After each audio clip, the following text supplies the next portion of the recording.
সম্মানীয় দর্শক, বাংলা শস্য বীমা রিলেটেড আরও একটি নতুন ভিডিওতে আপনাদের সবাইকে স্বাগতম জানাই।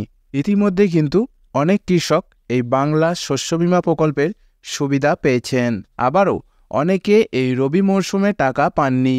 তারা কিভাবে পাবেন, কত তারিখে পাবেন, সমস্ত কিছু জানিয়ে দেব আজকের এই ভিডিওর মধ্যে। ভিডিওটি মনোযোগ সহকারে প্রথম থেকে শেষ পর্যন্ত দেখতে থাকুন।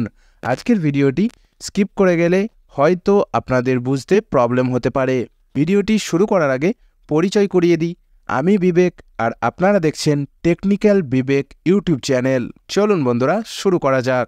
বন্ধুরা, আমি আগের ভিডিওতে সমস্ত কিছু জানিয়েছিলাম বাংলা শস্য বীমা প্রকল্পের বিষয়ে, যেখানে অনেক দর্শক কমেন্ট করেছিলেন বিভিন্ন রকম সমস্যা নিয়ে।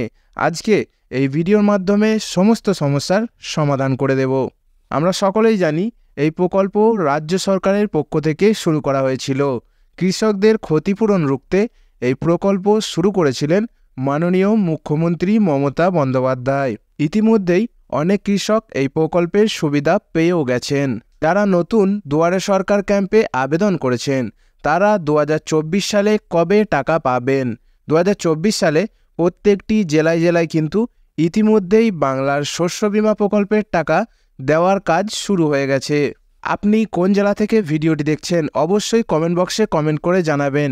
তাহলে পরবর্তীকালে আপনার জেলার কোনো আপডেট আমাদের কাছে এলে আমরা সাথে সাথে আপনাদেরকে জানিয়ে দেব। আপনিও যদি আপনার নাম বাংলা শস্য বীমা প্রকল্পের মধ্যে নথিভুক্ত রয়েছে কিনা সেটি দেখতে চান, তাহলে অবশ্যই আমার ডেসক্রিপশন বক্সে ভিজিট করবেন। ডেসক্রিপশন বক্সে ওয়েবসাইটের লিঙ্ক দেওয়া আছে, সেখান থেকে আপনারা সরাসরি অ্যাপ্লিকেশন আইডি দিয়ে চেক করে নিতে পারবেন আপনার নাম বাংলা শস্য বীমা প্রকল্পে নথিভুক্ত রয়েছে কিনা। যদি আপনার নাম বাংলা শস্য বীমা প্রকল্পে নথিভুক্ত না হয়ে থাকে তাহলে অবশ্যই আমার কমেন্ট বক্সে কমেন্ট করে জানাবেন। আমি পরবর্তী আপডেটের মাধ্যমে জানিয়ে দেব যাদের নাম বাংলা শস্য বীমা প্রকল্পে নথিভুক্ত হয়নি তারা কিভাবে নিজের নাম এই প্রকল্পের মধ্যে নথিভুক্ত করতে পারবেন, কোন কোন ডকুমেন্টস লাগবে, আমি সমস্ত কিছু পরের আপডেটের মাধ্যমে জানিয়ে দেব।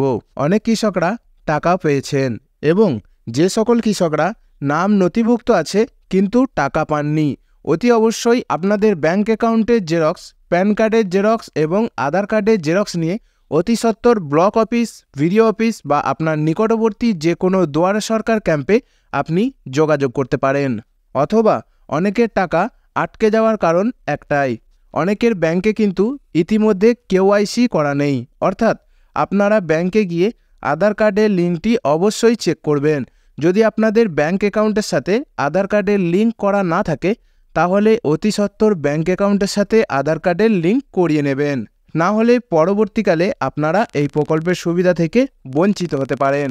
ভিডিওটি সকলের সুবিধার্থে বেশি বেশি করে শেয়ার করে রাখবেন। চ্যানেলের মধ্যে যারা নতুন ভিজিট করেছেন অবশ্যই চ্যানেলটিকে এক্ষুনি সাবস্ক্রাইব করে নিন, কারণ এরকম ধরনের নিত্য নতুন আপডেট প্রতিনিয়ত আমরাই আপনাদের কাছে পৌঁছে দিই। ফেসবুক পেজ থেকে যারা ভিডিওটি দেখছেন অবশ্যই পেজটিকে ফলো করতে ভুলবেন না। দেখা হচ্ছে পরের কোনো নতুন আপডেট নিয়ে।